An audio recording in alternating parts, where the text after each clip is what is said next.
Ô Jésus, je me repose sur ce que je sais de toi. Quelle merveilleuse chose ton amour pour moi. À moi tu t'es fait connaître et ta divine beauté a transformé tout mon être pour l'éternité.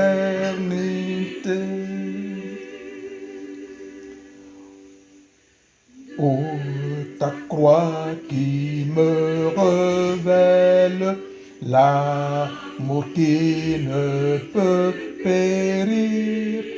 Jaillit l'eau toujours nouvelle qui ne peut tarir. Ô grâce au flot salutaire que sur tes bords désormais mon âme se désaltère de joie et de paix.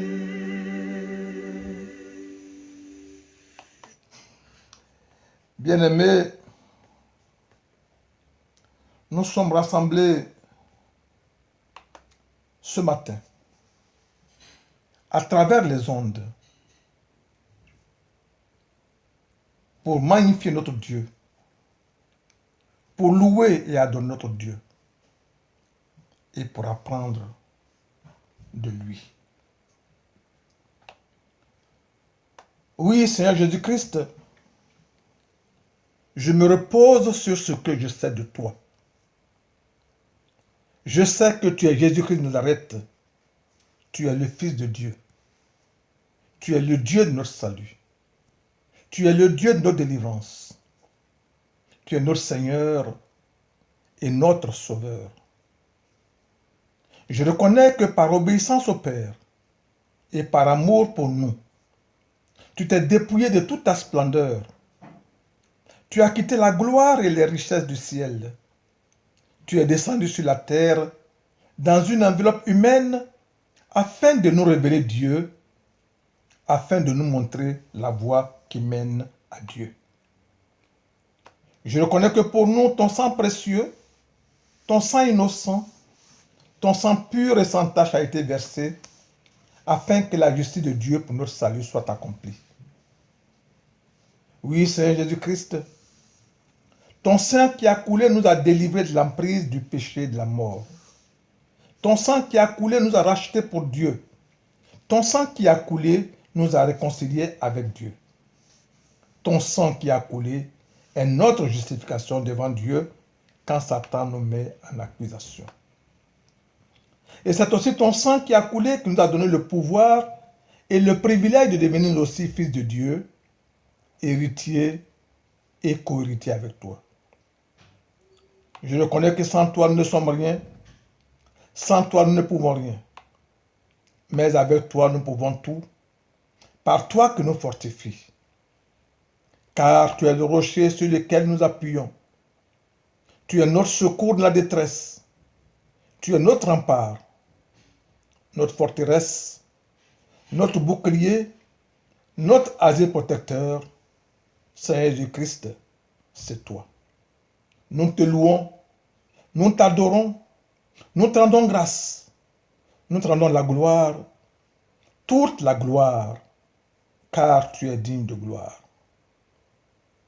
Oui, toi seul es digne de gloire, car toi seul as été souverainement élevé en dignité, en autorité, en majesté, en gloire, car toi seul es assis à la droite de Dieu le Père. Toi seul as reçu le nom qui est descendu du ciel, le nom élevé au-dessus de tout nom, le seul nom qui était donné aux hommes par lequel nous pouvons être sauvés. Toi seul es digne de gloire, car toi seul as été jugé digne d'ouvrir le livre et d'en briser les 7 sceaux. Oui, Jésus-Christ, Tu es digne de gloire et nous te rendons toute la gloire. Gloire à toi, Jésus. Amen. Frères et sœurs bien-aimés, c'est par cette louange inspirée du thème de ce jour que je voudrais vous saluer et proclamer la paix et les bénédictions du Christ sur votre vie. La grâce, la miséricorde et la paix vous sont données de la part de Dieu notre Père, de la part de Jésus-Christ, le Fils du Père, notre Sauveur, et de la part du Saint-Esprit, notre Consolateur et notre Guide. Amen. Invoquons la présence du Seigneur au milieu de nous. Seigneur, sois au milieu de nous. Béni sois-tu, ô Seigneur des rois. Loué sois-tu, Seigneur des seigneurs. Bien-aimés, je nous invite à entrer dans cette célébration par le chant du cantique numéro 19, célébrant l'Éternel, tiré de notre recueil, gloire à Dieu. Célébrons l'Éternel, notre Dieu, notre seul Père, tout-puissant Créateur et des cieux et de la terre. Ce Dieu d'amour de ses enfants chaque jour veut exaucer la prière. Célébrons Jésus-Christ, le chef béni de l'Église, qu'à sa divine loi toute âme enfin soit soumise. Ce bon sauveur sur la croix pour le pécheur, à qui la grâce promise. Célébrons l'Esprit Saint, lui qui sur toute la terre assemble les pécheurs et de ses dons les éclaire et les unit en un seul corps qui bénit par sa force et sa lumière. Seigneur Dieu, trois fois saint, que chaque chrétien fléchisse. Devant toi les genoux et t'adorent et te bénissent. Des mêmes cœurs, célébrons le Seigneur. Ô grand Dieu, sois-nous propice.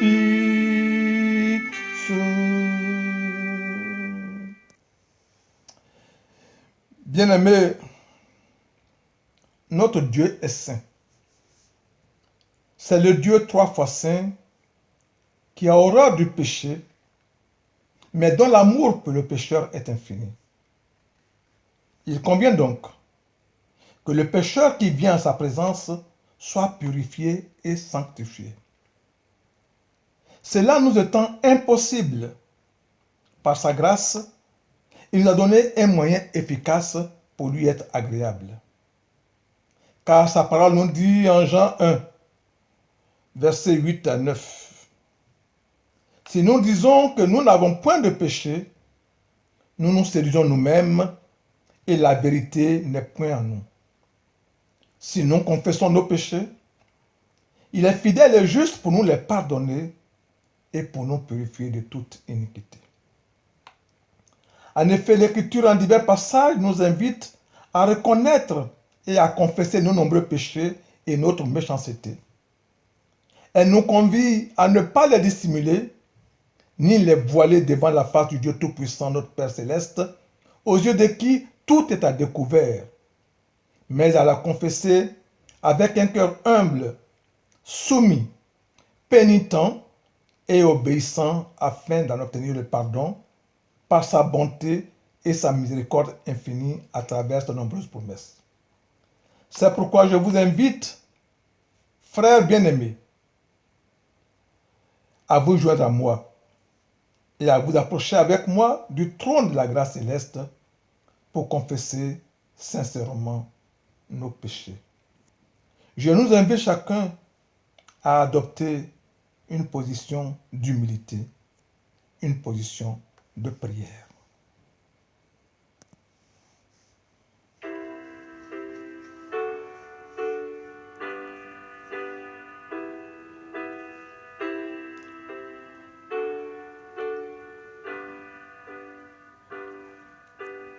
Pardon, pardon d'avoir jugé.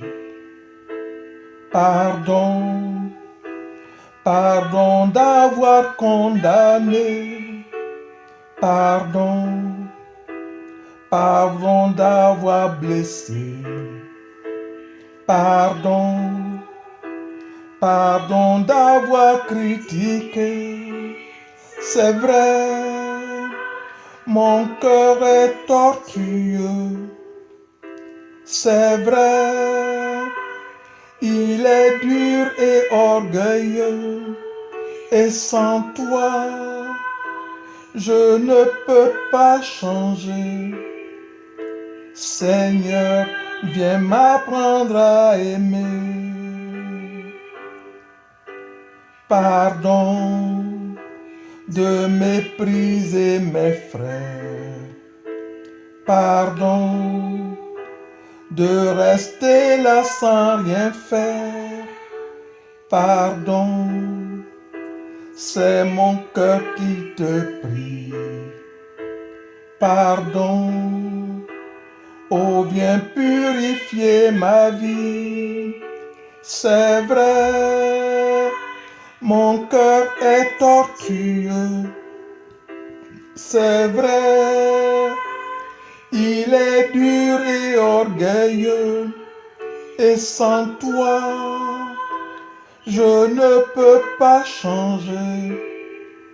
Seigneur, viens m'apprendre à aimer. Tu nous as donné ta vie, tu as donné ton esprit pour que l'on soit témoin. Tu as dit c'est par l'amour que le monde qui nous entoure verra que tu es vivant.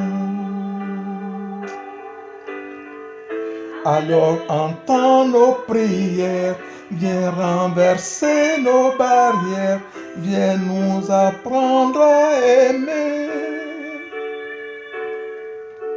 C'est vrai, nos cœurs sont tortueux. C'est vrai, ils sont durs et orgueilleux, mais par toi, nous serons transformés. Seigneur, rétablis l'unité. c'est vrai, mais toi tu y as payé. C'est vrai, mais toi tu as tout changé. Et par toi, nous serons transformés. Seigneur, rétablis l'unité. Seigneur, rétablis l'unité.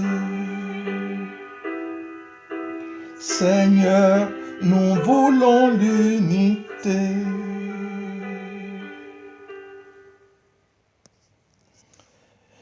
Bien-aimés, dans la repentance et dans la foi, recevons maintenant les promesses de la grâce et l'assurance du pardon.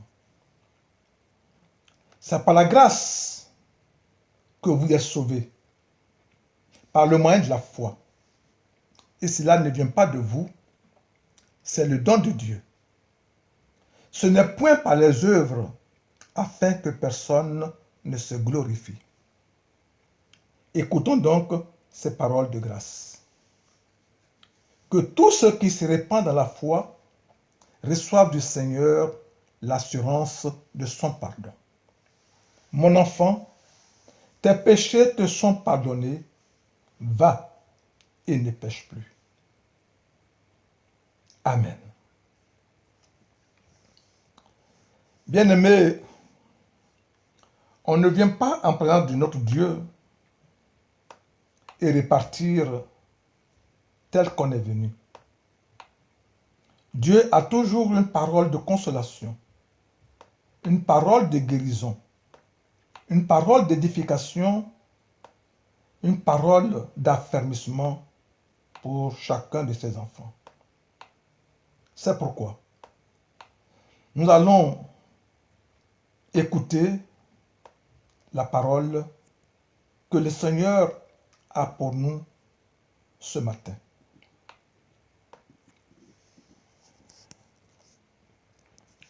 Au nom divin, nom rédempteur, Jésus, divin sauveur, Jésus, divin sauveur, nous prosternons tous devant toi, nous te couronnons, roi, nous te couronnons, roi, c'est toi, Jésus, c'est toi que nous couronnons, roi.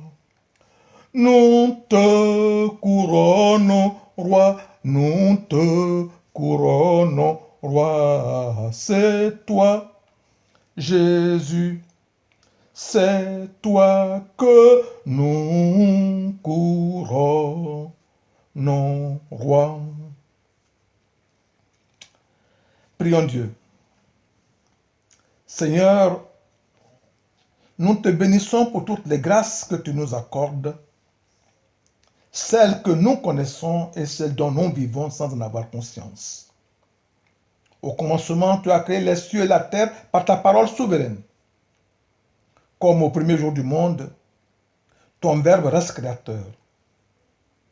En ce jour, dimanche 26 avril 2020, nous sommes en esprit, rassemblés devant toi, pour que tu nous recrées à l'image de ton Fils. Tu l'as promis, Seigneur, ta parole ne revient jamais à toi sans effet.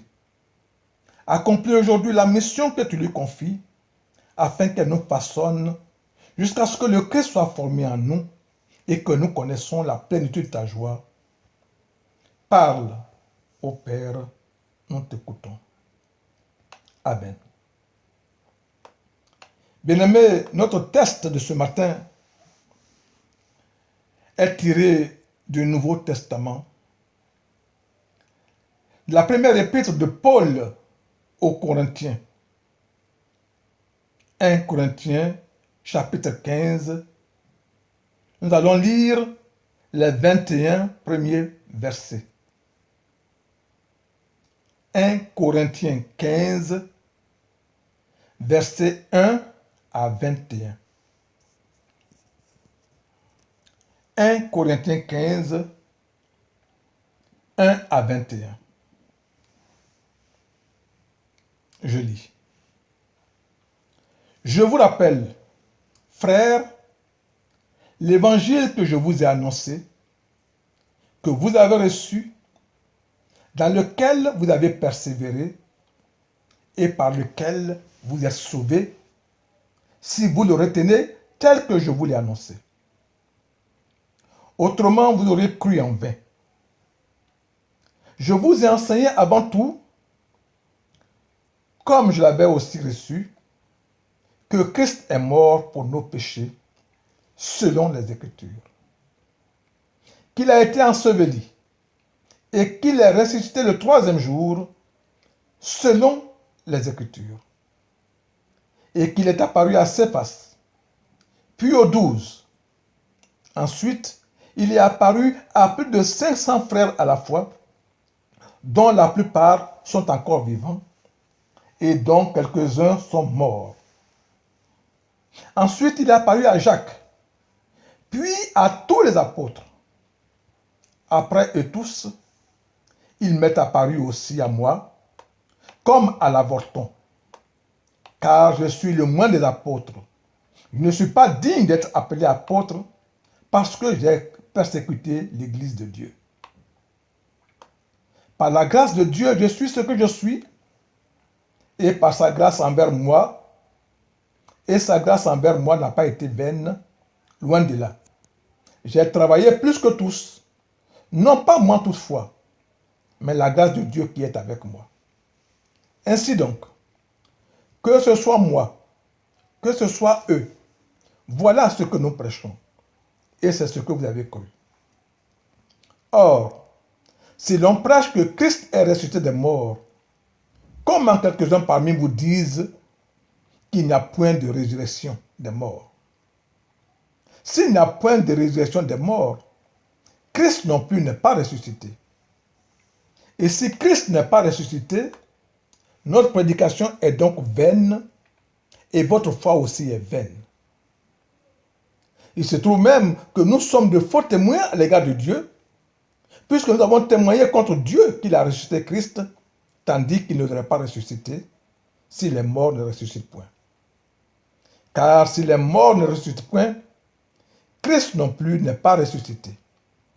Et si Christ n'est pas ressuscité, votre foi est vaine, vous êtes encore dans vos péchés, et par conséquent aussi, ceux qui sont morts en Christ sont perdus. Si c'est dans cette vie seulement que nous espérons en Christ, nous sommes les malheureux de tous les hommes. Mais maintenant, Christ est ressuscité des morts. Il est les prémices de ceux qui sont morts. Car puisque la mort est venue par un homme, c'est aussi par un homme qu'est venue la résurrection des morts. Seigneur, tes paroles sont esprit et vie. Fais-nous vivre par elles. Amen. Frères bien-aimés, je nous invite maintenant, pour nous préparer à l'écoute du message que Dieu veut nous donner ce matin, à le glorifier par l'exécution du cantique numéro 362 de notre recueil Gloire à Dieu, publié bien haut la grande nouvelle. Gloire à Dieu numéro 362. Grande nouvelle, le ciel est ouvert à tout être humain. La route est tracée, un guide fidèle vous conduira par la main. Le salut pour tous, le salut par grâce, à tous est offert, à tous est donné.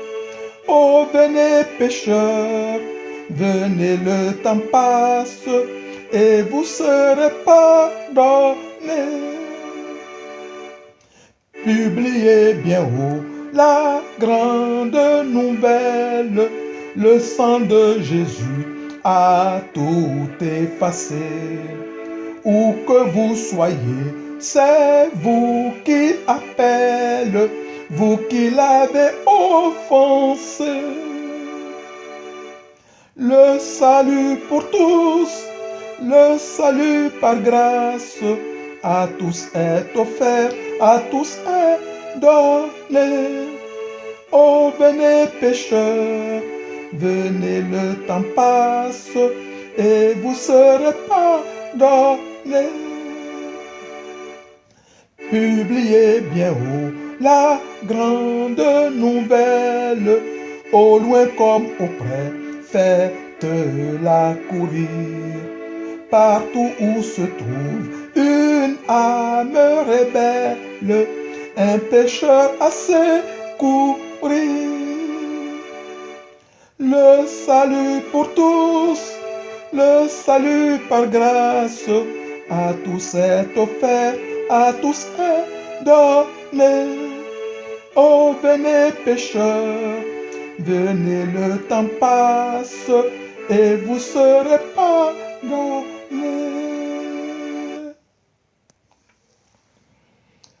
Frères et sœurs bien-aimés, je vous salue dans le nom précieux de notre Seigneur et Sauveur Jésus-Christ. Le thème sur lequel nous sommes appelés à réfléchir en ce deuxième dimanche après Pâques est intitulé « Prêcher Jésus-Christ ressuscité selon les Écritures ». Nous allons nous appuyer sur le texte du passage de 1 Corinthiens 15, 1 à 21 que nous venons de lire pour notre réflexion. Bien-aimés, les dictionnaires définissent dans le domaine religieux chrétien le verbe prêcher comme signifiant annoncer, enseigner, proclamer la parole de Dieu. En d'autres termes, proclamer la bonne nouvelle de Jésus-Christ, Fils de Dieu, c'est-à-dire l'Évangile. L'Évangile, c'est que Jésus est venu chercher et sauver ce qui était perdu. C'est que Jésus est venu nous libérer de nos péchés et de tout ce qui nous enchaîne. L'Évangile, c'est qu'il n'y a point sous le ciel d'autre nom qui soit donné aux hommes par lequel nous pouvons être sauvés. Pour nous orienter dans notre méditation, notre thème nous donne une indication capitale qui délimite notre champ d'intervention. Il s'agit de parler de la résurrection de Jésus-Christ conformément aux Écritures. Alors, la résurrection, c'est quoi? Tous les dictionnaires définissent le mot résurrection par revenir à la vie. Dans la Bible, elle est traduite par le terme grec anastasis, qui veut dire action de se lever, de se mettre debout. La résurrection est donc le retour à la vie après être mort. La résurrection de Jésus-Christ est le fondement de la foi chrétienne. C'est pourquoi l'apôtre Paul peut dire « Et si Christ n'est pas ressuscité, notre prédication est donc vaine et votre foi aussi est vaine. » 1 Corinthiens 15, le verset 14. Bien-aimés, au début du chapitre 7, l'apôtre Paul nous a informé que les Corinthiens lui avaient écrit pour lui poser un certain nombre de questions.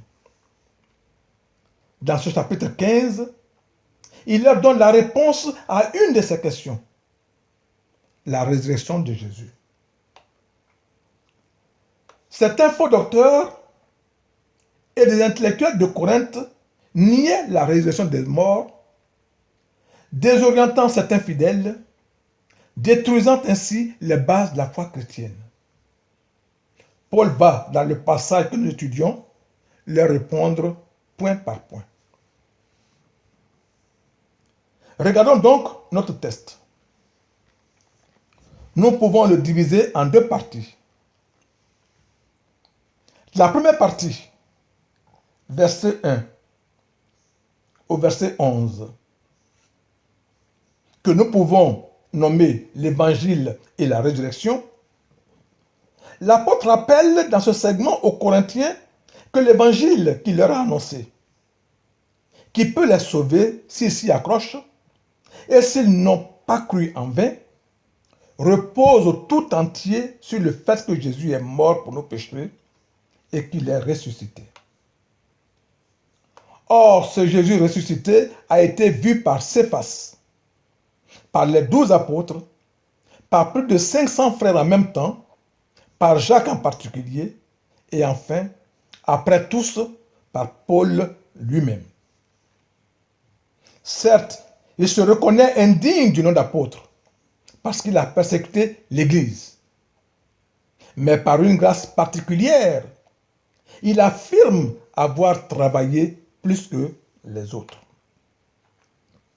Mais ce qui est essentiel, c'est que tous, c'est-à-dire lui-même Paul et les autres apôtres, tous prêchent le même évangile. Bien-aimés, l'évangile nous sauve. Paul ajoute au verset 2, « Si vous tenez ferme la parole que je vous ai annoncée, à moins que vous n'ayez cru en vain. » Paul explique ici qu'une vraie réception de l'évangile est démontrée par la persévérance et la fermeté. Une adhésion superficielle et intellectuelle à ces vérités n'est pas la foi, même si elle peut faire illusion pour un certain temps. Le Seigneur connaît ceux qui sont réellement à lui. Mais c'est surtout sur la mort et la résurrection de Christ que l'apôtre va insister. Croire que Jésus est mort pour nos péchés, qu'il est ressuscité pour notre justification, ne peut être que le fruit d'un vrai travail de Dieu dans le cœur. Cet évangile repose sur une série de faits historiques dont 3 d'entre eux, les fondamentaux, sont rappelés dans les versets 3 et 4. La mort de Christ, son ensevelissement et sa résurrection. À l'époque de Paul, au 1er siècle, beaucoup de personnes avaient été témoins des 2 premiers, c'est-à-dire de la mort et de l'ensevelissement de Jésus, publiquement connus et jamais remis en cause par personne. Le 3e, la résurrection, n'était connu que des disciples. Mais il fut le sujet principal de la prédication et du témoignage des apôtres, comme le livre des Actes des apôtres le prouve. C'était aussi le thème de la prédication de Paul devant les Juifs, comme devant les nations, dans Actes 17. L'apôtre va ensuite apporter une liste impressionnante de témoignages concordants au sujet de la résurrection de Christ. Il cite au moins 6 occasions différentes où le Seigneur a été vu ressuscité, entraînant par lui-même sa rencontre avec lui. Au total, plus de 513 témoins, la plupart encore en vie au moment de la rédaction de l'épître.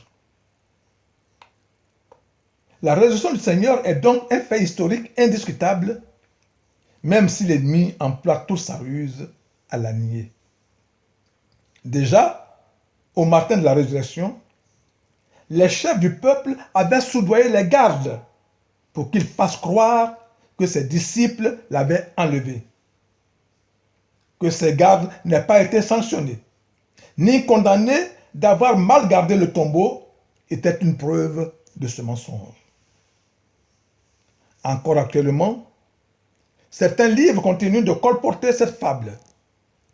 L'ennemi, on le sait, ne désarme jamais. Bien-aimés, regardons maintenant ce que les Écritures disent par rapport à la résurrection de Jésus. L'Évangile proclame des faits qui sont la réalisation des desseins de Dieu annoncés dans la loi, les prophètes et les psaumes. Puis il leur dit, « C'est là ce que je vous disais lorsque j'étais encore avec vous, qu'il fallait que s'accomplisse tout ce qui est écrit de moi dans la loi de Moïse, dans les prophètes et dans les psaumes. Alors il leur ouvrit l'esprit, afin qu'ils comprissent les Écritures. Et il leur dit, ainsi il est écrit que le Christ souffrirait, et qu'il ressusciterait des morts le troisième jour, et que la repentance et le pardon des péchés seraient prêchés en son nom à toutes les nations, à commencer par Jérusalem. Vous êtes témoins de ces choses.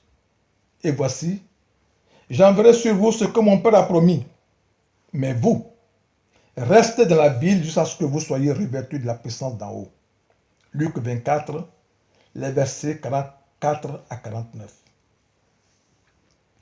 Il sera prétentieux de donner ici une liste complète des passages des Écritures annonçant la mort, l'ensevelissement et la résurrection de Christ, car Christ et son œuvre remplissent toute la Bible. Mais l'extrait ci-dessus dit au verset 44 qu'il fallait que s'accomplisse tout ce qui est écrit de moi dans la loi de Moïse, dans les prophètes et dans les psaumes. En clair, la loi de Moïse, les prophètes et les psaumes parlent donc de Jésus, de son annonciation à sa résurrection, en passant par sa mort. Ainsi, quand Dieu, dans Genèse 3,15, parle à Satan de la descendance de la femme, il annonce déjà la mort et la victoire de Christ manifestée dans sa résurrection. Les psaumes 22, 69, Ésaïe 53, 5 et 8 parlent de sa mort et de son ensevelissement. Ésaïe 53, 9 et 10 annoncent aussi sa résurrection. Les faits rapportés dans les évangiles sont donc vrais. Ce ne sont pas des fables ingénieusement imaginées. Ce qui en fait toute la valeur pour notre salut et notre vie chrétienne, c'est qu'ils sont selon les Écritures, c'est-à-dire que les Écritures ont été accomplies par la réalisation de ces faits. Il est important de relever avec Luc 24, 45, que nous avons cité plus haut, qu'il a fallu que le Seigneur enseigne les disciples, puis qu'il leur donne l'intelligence des Écritures en ouvrant leur esprit pour qu'ils comprennent que Jésus devait ressusciter d'entre les morts. La deuxième partie, verset 12 au verset 21, que nous allons appeler conséquence de la négation de la résurrection. Bien-aimés, il est important de noter que c'est dans l'église de Corinthe que certains faux docteurs étaient apparus qui niaient la réalité de la résurrection. Ils n'osaient bien sûr pas dire ouvertement que Christ n'était pas ressuscité. Mais en niant la réalité de la résurrection des morts en général, ils niaient celle particulière de Christ. Car Christ qui a vécu comme homme ne peut pas être ressuscité si les morts ne ressuscitent pas. Bien-aimés, pour bien comprendre la démonstration de Paul, il faut connaître le sens de la résurrection. La résurrection de Jésus est pour le chrétien la condition de son existence. On est chrétien parce qu'on croit que Jésus est ressuscité, qu'il a triomphé de la mort, qu'il est vivant et qu'il est, pour tous les hommes, l'unique médiateur entre Dieu et les hommes. Il faut alors aussi savoir que dans le plan de salut de Dieu pour l'homme, Dieu a donné des lois que lui-même ne peut violer.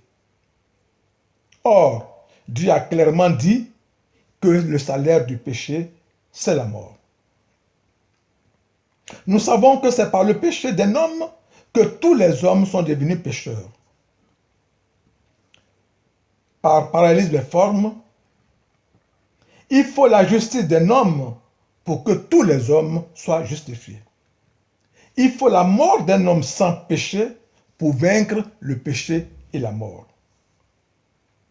Nous savons malheureusement qu'aucun homme ne peut satisfaire cette exigence, car tous les hommes, à cause du péché du premier homme, sont nés pécheurs et privés de la gloire de Dieu. Dieu lui-même va donc se faire homme par Jésus-Christ en référence aux conditions de son incarnation. Il va vivre comme un homme parmi les hommes, mais en ne commettant aucun péché. Il va être accusé de crimes qu'il n'a pas commis et mis à mort. Un homme sans péché vient de mourir. L'exigence de la mort comme salaire du péché vient d'être satisfaite. Bien-aimé, Dieu est juste et fidèle. Dieu est fidèle à sa parole. Il a dit dans Proverbe 26, verset 2, « Comme l'oiseau s'échappe, comme l'hirondelle s'envole, ainsi la malédiction sans cause n'a point d'effet. » Conformément à cette parole, Christ étant fait malédiction sans cause, Christ ayant subi la conséquence du péché qu'est la mort sans avoir péché, la mort ne peut pas avoir d'emprise sur lui. La mort ne peut pas le retenir. Elle ne peut que le relâcher, le libérer, car il l'a vaincu.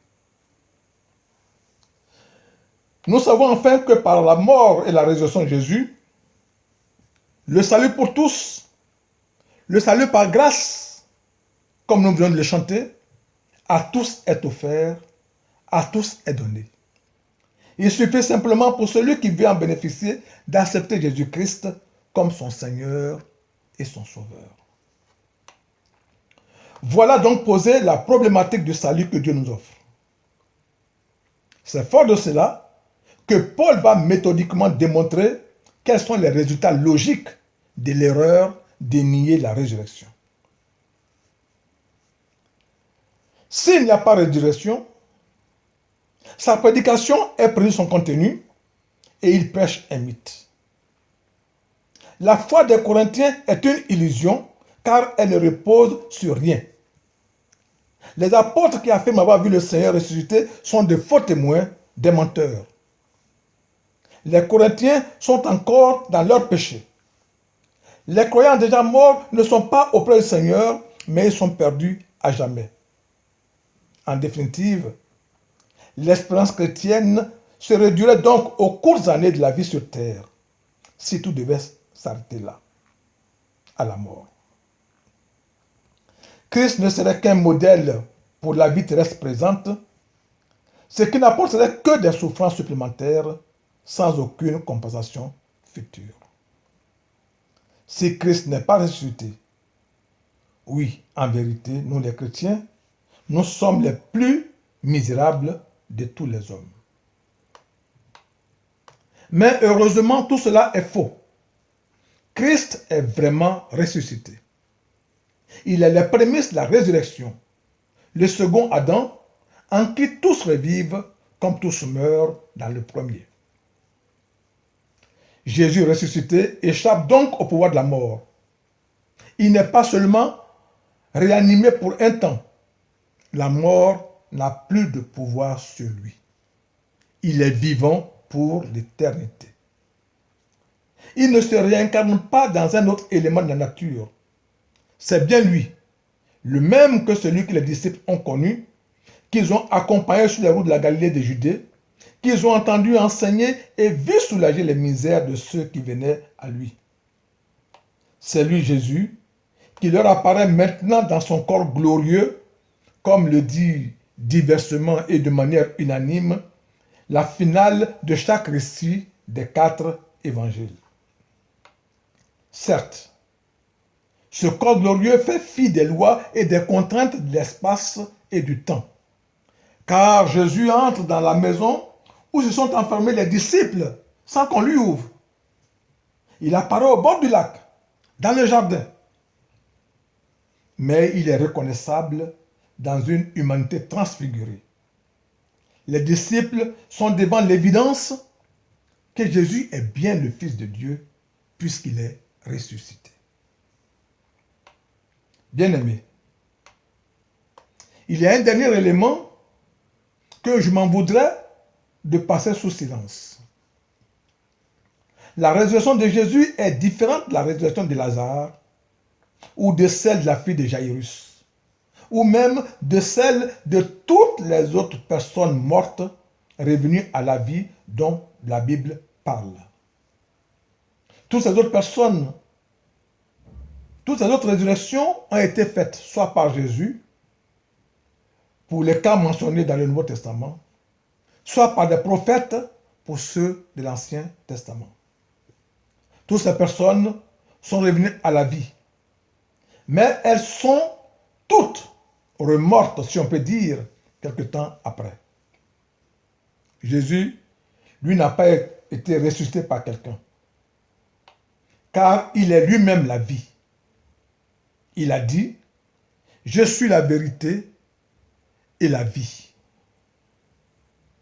Il a le pouvoir de la donner et c'est lui de la reprendre. Car il a dit, « Le Père m'aime parce que je donne ma vie afin de la reprendre. Personne ne me l'ôte, mais je la donne de moi-même. J'ai le pouvoir de la donner et j'ai le pouvoir de la reprendre. Tel est l'ordre que j'ai reçu de mon Père. » Jean 10, les versets 17 et 18. Christ peut donc aller volontairement à la mort, puisqu'il sait qu'il peut se donner la vie. Prêcher Jésus-Christ ressuscité selon les Écritures. Que retenir? La résurrection du Christ, garantie absolue de la résurrection des hommes, se présente d'emblée comme le pivot de la foi chrétienne. Jésus est ressuscité. Si le Christ n'est pas ressuscité, la prédication chrétienne est vaine et l'espérance de la résurrection des morts une illusion. La résurrection de Jésus, qui implique donc la résurrection des hommes et leur nouvelle vie, est incontestablement l'événement historique sur lequel se fonde l'espérance des chrétiens.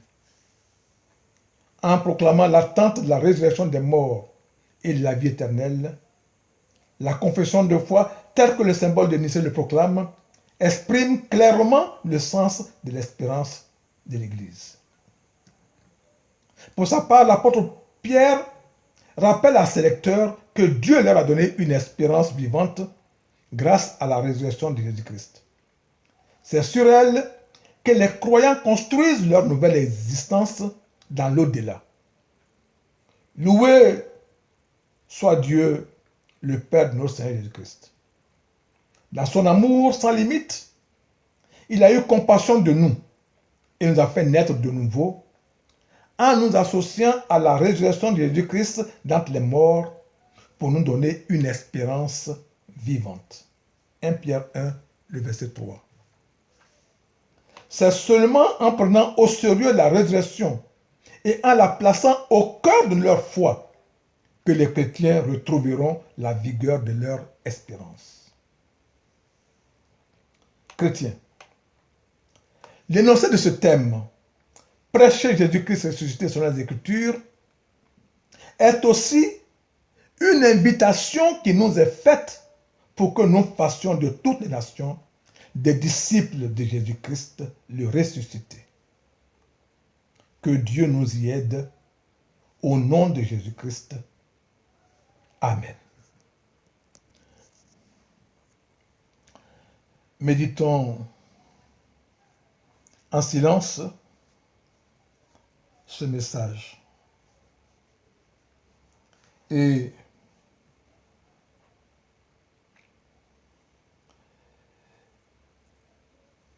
mettons-nous en ce moment où tous les peuples sont privés de rencontres dans les lieux de culte et d'adoration. Mettons-nous en prière en esprit et prions Dieu. Prions Dieu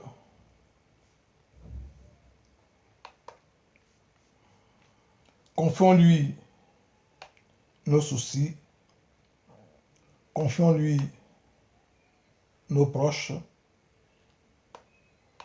singulièrement, prions pour l'Église à travers le monde. La parole de Dieu dit, là où 2 ou 3 personnes sont réunies à mon nom, je suis au milieu d'eux. Dans nos maisons, nous sommes plus que 2. Nous pouvons donc nous mettre en communion d'esprit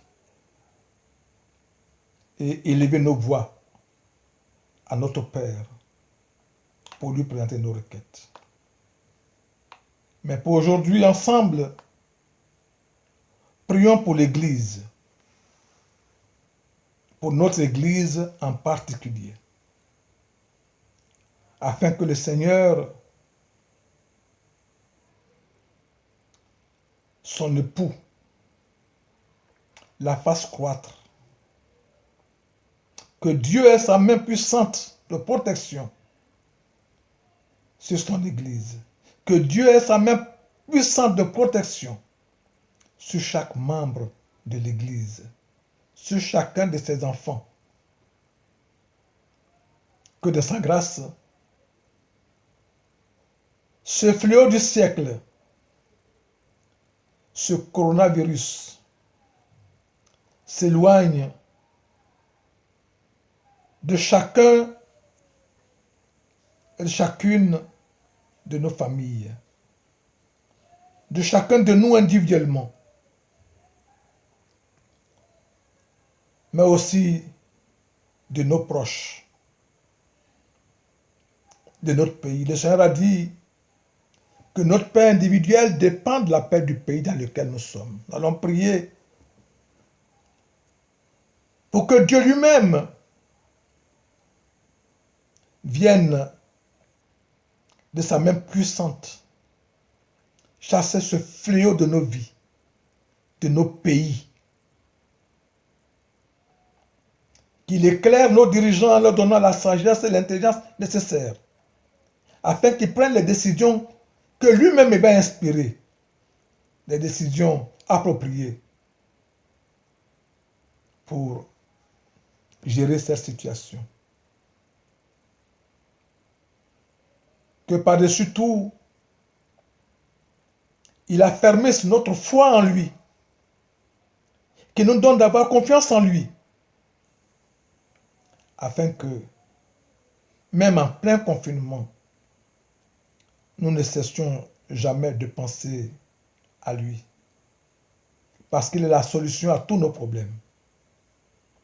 Qu'il nous donne de prendre conscience que nous ne pouvons rien sans lui, que nous ne sommes rien sans lui, et que lui, il peut tout.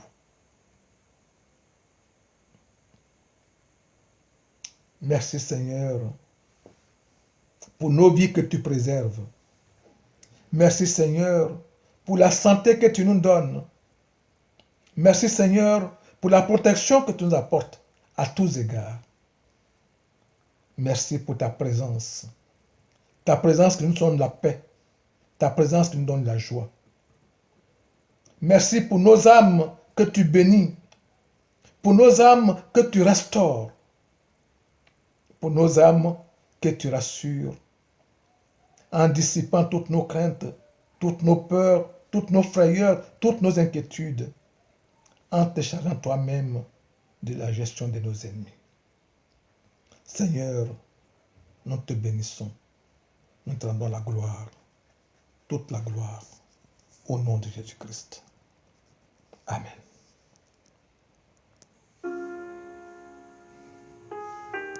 Bien-aimés, nous allons terminer ce moment de louange, d'adoration par ce cantique Gloire à Dieu. Numéro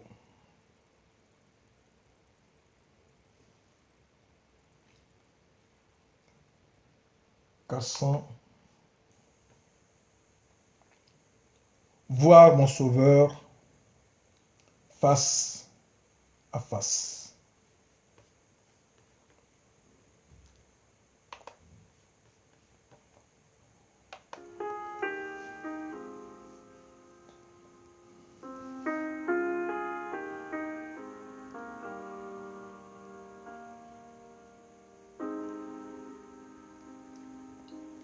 Voir mon Sauveur face à face. Voir Jésus dans sa beauté. Ô joie, ô suprême grâce, ô bonheur, félicité. Oui, dans ta magnificence, je te verrai, divin roi. Pour toujours dans ta présence, je serai semblable à toi.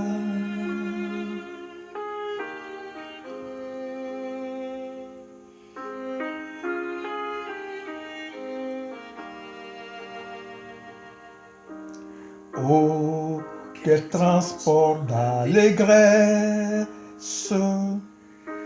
quand tes yeux baissés sur moi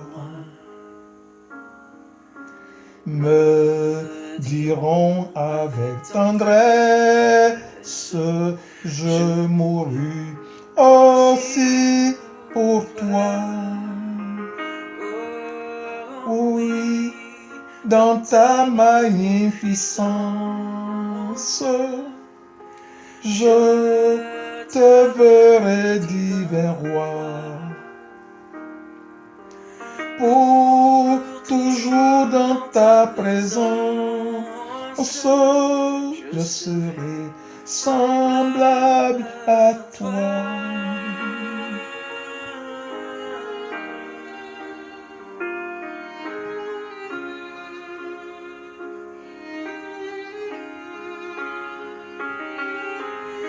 Oui, dans ta magnificence, je te verrai, divin roi. Pour toujours dans ta présence, je serai semblable à toi.